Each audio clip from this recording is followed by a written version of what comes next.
Assalam-o-Alikum students. उम्मीद है हम तासु टोल बखैर the class 9 chapter first matrix chapter में स्टार्ट करो मैं पागा किस टॉपिक्स में कवर करी नो नन बाकायदा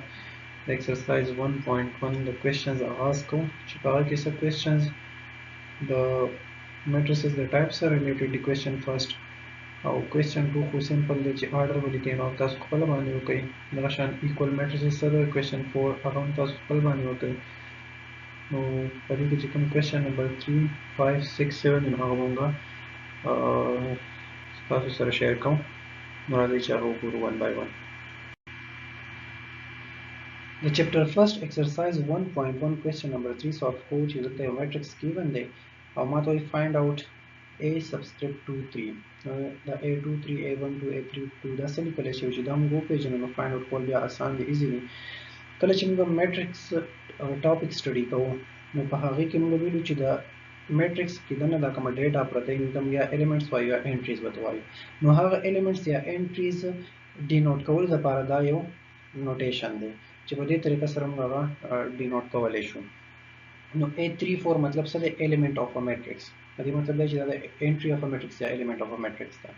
په دې کې دا فرست نمبر رو ریپرزینټ کوي او دا سیکنډ نمبر کالم ریپرزینټ کوي ایگزیکټلی د آرډر اف میټرکس په شان دي هغه ویډیو هم تاسو نه کتلی دلته ما لینک منشن کوم هغه تاسو وګورئ نو هغه تاسو ته کلیر شي نو فرست نمبر به رو ریپرزینټ کوي سیکنډ نمبر کالم ریپرزینټ کوي نو دې به څه مطلب شي چې هغه ایلیمنټ چې په تھرډ رو او فورث کالم کې پروت دی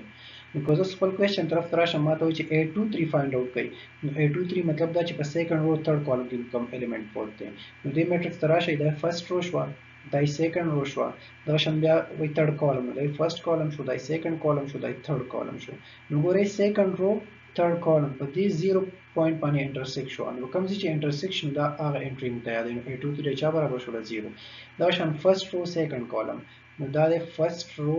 او دا د سیکنډ کالم نو 2 پوینټ باندې په دې پوینټ باندې انټرسیکټ شو فرست رو سیکنډ کالم نو دا زما سره A12 شو دا شان A32 third row and second column نو دا زما سره first second third row شو او دا first and second column شو نو third row او second column په دې پوینټ باندې انټرسیکټ شو نو دا A32 ویلو څه شو 1 شو او دا شانتي A43 به 6 راشي A13 به -4 راشي and A33 به 6 راشي نو دا زموږ سره دا element د ډینوټ کول یو بل طریقه وا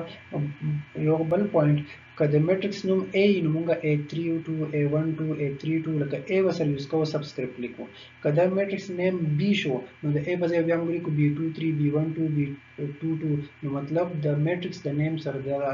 چینج کېدای شي دا کریکټر چینج کېدای شي نو په هغه تاسو کنفیوز کېږئ نه نو که تاسو دا ویډیو خوښ شوي نو زما دا چینل سره سبسکرایب کړئ او د خپل فرینډ سره هم شیر کړئ چې هغه هم دې نه صحیح زده کړي او که تاسو کوېشن تاسو لاندې کمنټ سیکشن کې کولی شئ زه به تاسو له ضرور ریپلای درکوم تھینک یو سو مچ